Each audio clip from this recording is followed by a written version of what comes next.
નમસ્કાર મિત્રો, સ્વાગત છે આપણી ચેનલ એજ્યુકેશન ટીમ સુરતની અંદર. અને વિદ્યાર્થી મિત્રો, જીડીએસ દ્વારા ગુજરાત સર્કલ લિસ્ટ 1 બહાર પાડી દેવામાં આવ્યું છે. વિદ્યાર્થી મિત્રો, જો તમારું લિસ્ટ 1માં નામ નથી, ઓકે, તમારું નામ નથી તો તમારે શું કરવું?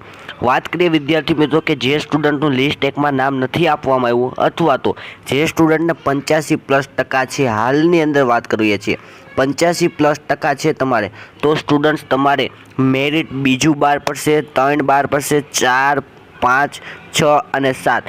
આ મેરિટની વેઇટ કરવાનો છે, રાહ જોવાની છે, કારણ કે આટલા મેરિટમાં તમારું નામ ચોક્કસ 100% આવવાની શક્યતા છે. ઓકે, પણ કોને વેઇટ કરવાનો છે? 85+ છે એ સ્ટુડન્ટ્સને, બરાબર છે. બીજી વાત કરીએ સ્ટુડન્ટ કે આપણી ચેનલ ઉપર તમામ જીડીએસ ભરતી રિલેટેડ અને ગુજરાત સરકારની ભરતી રિલેટેડ વિડીયો અપલોડ કરતા રહીએ છીએ, તો પ્લીઝ ચેનલને સબસ્ક્રાઈબ જે ન કર્યો તો પહેલાં તો સબસ્ક્રાઈબ કરી દો.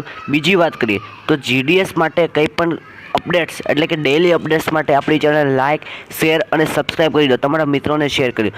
અથવા આપણે નીચે ડિસ્ક્રિપ્શન બોક્સમાં આપણે જીડીએસ પ્લેલિસ્ટનું એક બટન આપેલું છે, અથવા તો તમે જોઈ શકતા હશો કે આપણું વોટ્સઅપ ગ્રુપ છે, તો વોટ્સઅપ ગ્રુપની લિંક આપેલી છે, તો વોટ્સઅપ ગ્રુપમાં જોઈન થઈ જાઓ, કારણ કે આ બધી માહિતી તમને ત્યાં જ આપવામાં આવતી હોય છે. તો પ્લીઝ વોટ્સઅપ ગ્રુપ જોઈન કરો, અને કંઈ પણ ડાઉટ હોય તો મને ક્વેરી હોય તો વોટ્સઅપ ગ્રુપમાં પૂછી શકો છો. મળીએ છીએ નવા વિડીયો સાથે, નવા ટોપિક સાથે. ત્યાં સુધી જય હિન્દ, જય ભારત.